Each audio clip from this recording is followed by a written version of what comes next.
دو غلطیاں ایسی ہیں کہ جو کہ اکثر حضرات کر جاتے ہیں، جنہوں نے قرآن کریم حفظ نہیں کیا ہوا اکثر ان سے یہ غلطیاں ہو جاتی ہیں۔ ایک سورۃ اخلاص میں وَلَمْ يَكُنْ لَهُ کو کیا پڑھتے ہیں؟ وَلَمْ يَكُنْ اللَّهُ، اس طرح پڑھ دیتے ہیں، تو یہ درست نہیں ہے۔ اصل تلفظ کیا ہے؟ وَلَمْ يَكُنْ لَهُ۔ شاید لوگ اس لام کو لفظ اللہ کا لام سمجھ کے موٹا پڑھ دیتے ہیں، ایک اس کو تھوڑا سا کھینچ کے پڑھتے ہیں، تو یہ درست نہیں۔ وَلَمْ يَكُنْ لَهُ كُفُوًا أَحَدٌ۔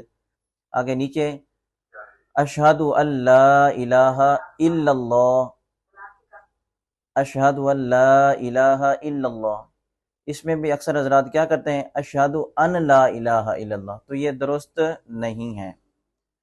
حمزہ کو نون کے ساتھ نہیں ملائیں گے، حمزہ کو لام کے ساتھ ملائیں گے۔ اشہد اللہ، بیچ میں جو نون ہے یہ نہیں پڑھا جاتا۔